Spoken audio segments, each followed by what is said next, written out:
Assalamualaikum warahmatullahi wabarakatuh. Kami dari kelompok 3 akan menjelaskan prosedur penulisan karya tulis ilmiah. Yang pertama yaitu pengertian karya tulis ilmiah. Karya tulis ilmiah merupakan suatu tulisan yang memuat kajian suatu masalah tertentu dengan menggunakan kaidah-kaidah keilmuan. Kaidah keilmuan itu mencakup penggunaan metode ilmiah dan juga pembunuhan prinsip-prinsip keilmiahan seperti objektif, empiris, sistematis, lugas, jelas, dan juga konsisten. Akan melanjutkan presentasi dari teman saya. Di sini saya akan menjelaskan tentang format penulisan karya tulis ilmiah. Tentunya dalam membuat sebuah karya ilmiah, kita harus memperhatikan format-format apa saja yang terdapat di dalam karya tulis ilmiah. Format penulisan karya ilmiah yang pertama itu ada bahan dan ukuran kertas. Tentunya bahan dan ukuran kertas ini adalah menggunakan kertas A4 21 x 29,7 cm dan jenis kertasnya HVS 80 gram. Kemudian dalam penulisan sebuah karya tulis ilmiah tentunya kita harus memperhatikan tentang pengetikan karya tulis ilmiah tersebut. Yang pertama adalah menggunakan software pengelola kata dengan platform seperti Microsoft Word, Excel, atau Office yang lainnya. Yang kedua, jenis huruf tersebut juga harus diperhatikan. Jenis huruf yang harus dilakukan dalam penulisan karya tulis ilmiah yaitu Times New Roman ukuran 12 dan huruf tebal atau bold digunakan untuk judul atau subjudul. Huruf miring untuk bahasa asing atau daerah, batas tepi 4 cm, bawah 3 cm, kiri 4 cm, dan kanan 3 cm. Setelah itu lakukan ketukasi kiri selebar 1 cm, idensi tab dipakai pada baris pertama, alinea baru atau daftar pustaka. Ini saya akan melanjutkan pemaparan dari teman saya. Yang ketiga itu ada penomoran halaman. Ketentuan-ketentuan dalam penomoran halaman itu seperti yang pertama halaman awal, yang kedua halaman judul bab, yang ketiga ada halaman teks utama atau awal. Yang pertama itu ada bagian awal karya ilmiah yang terdiri dari halaman judul, halaman pengesahan, halaman pernyataan, dan abstrak, riwayat hidup, kata pengantar, dan daftar isi. Itu diberi nomor halaman dengan angka Romawi kecil. Halaman judul tidak diberi nomor namun tetap dihitung. Dan yang kedua, bab pertama sampai halaman terakhir yaitu daftar pustaka diberi nomor halaman itu angka Latin dan ditempatkan di sebelah kanan atas. Dan selanjutnya akan dilanjutkan oleh teman saya. Selanjutnya ada penomoran halaman. Penomoran halaman ini dibagi menjadi dua. Yang pertama itu bagian awal karya ilmiah dan mulai dari bab 1 sampai dengan halaman terakhir pada daftar pustaka. Nah, kalau bagian awal karya ilmiah itu dia itu diberi nomor halaman menggunakan angka Romawi kecil, contohnya itu I kecil, dan ditempatkan di tengah bagian bawah. Nah, halaman judul tidak diberi nomor tetapi tetap dihitung. Nah, yang kedua itu mulai dari bab 1 sampai dengan halaman terakhir pada daftar pustaka itu diberi nomor halaman dengan angka Latin seperti 1, 2, 3, dan seterusnya. Nomor halaman ini ditempatkan di sebelah kanan atas kecuali bab baru. Di sini saya Farah Makfira akan menjelaskan tabel dan gambar. Pembuatan dan penomoran tabel dan gambar dapat mengikuti ketentuan-ketentuan sebagai berikut. Yang pertama ada tabel. Tabel dalam bagian isi karya ilmiah yang berisi ringkasan data-data penelitian yang penting. Tabel disajikan di tengah simetris sejajar dengan kiri dan kanan pengetikan. Kolom-kolom disusun rapi sehingga mudah dibaca. Jarak antara baris dan tabel adalah 1 spasi. Garis batas tabel tidak melampaui batas tepi kertas. Kolom tabel diletakkan sejajar dengan panjang kertas. Tabel boleh diletakkan di tengah halaman di antara baris-baris teks. Di atas garis batas tabel dituliskan nomor serta judul tabel.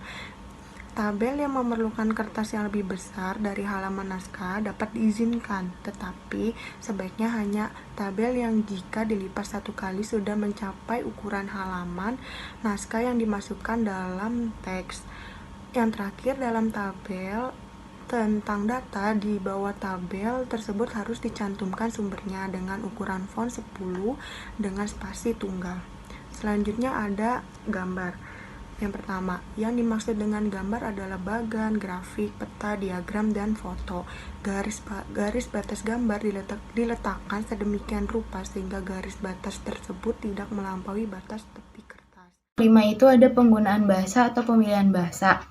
Di sini penggunaan dan pemilihan bahasa bertujuan agar apa yang disampaikan oleh penulis dapat dipahami oleh pembaca. Dan adapun ketentuan-ketentuan penggunaan bahasa dalam penyusunan karya ilmiah yaitu pertama, bahasa yang digunakan yaitu sesuai dengan Pedoman Umum Ejaan Bahasa Indonesia yang disempurnakan atau EYD. Yang kedua itu kalimat yang dibuat mesti lengkap.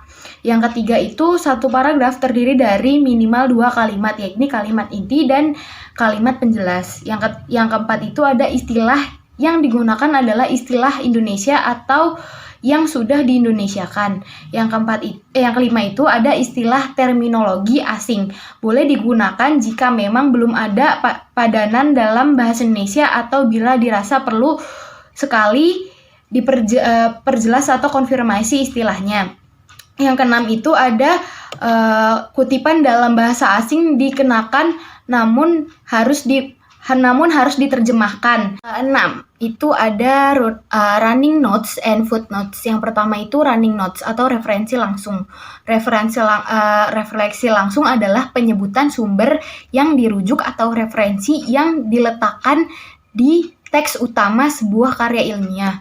Kemudian yang kedua itu ada footnotes atau catatan kaki. Catatan kaki adalah catatan di kaki halaman yang dipergunakan untuk memberikan penjelasan atau tambahan atau mencantumkan URL panjang.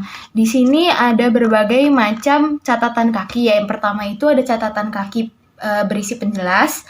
Yang kedua itu ada catatan kaki berisi penjelas dan running notes. Yang ketiga itu ada catatan kaki yang berisi URL panjang. Nah, selanjutnya ada penulisan kutipan. Penulisan kutipan ini dibagi menjadi 2. Yang pertama, kutipan langsung dan juga kutipan tidak langsung.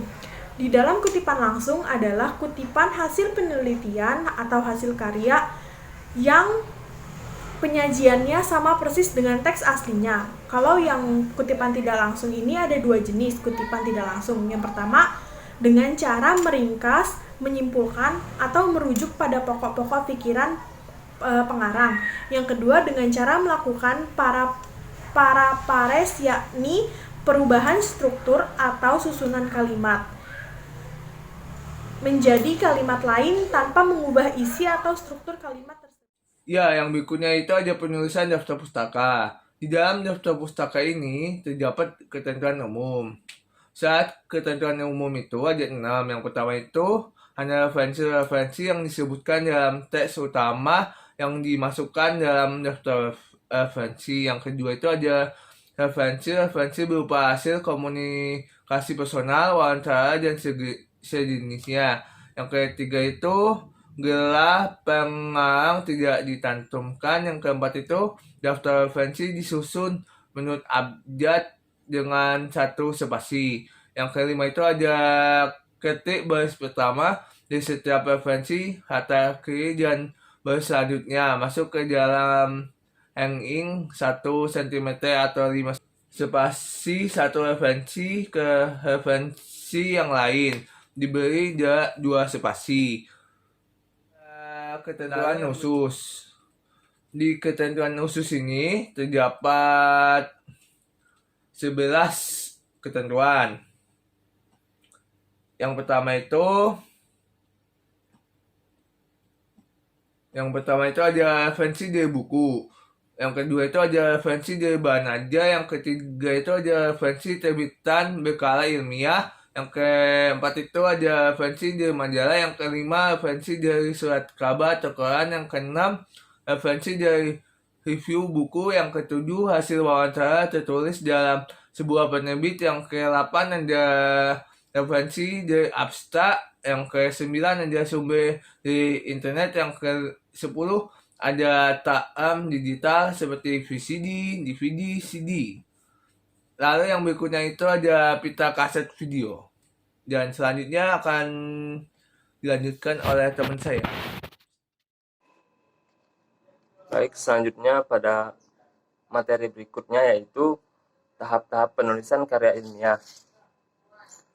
Yang pertama ada tahap pra-penulisan. Tahap ini merupakan tahap perencanaan penulisan yang mencakup beberapa langkah, seperti penentuan topik, pembatasan topik, penentuan judul, tujuan penelitian, perumusan masalah, penentuan bahan, pembuatan kerangka keterangan, dan pembuatan jadwal penelitian.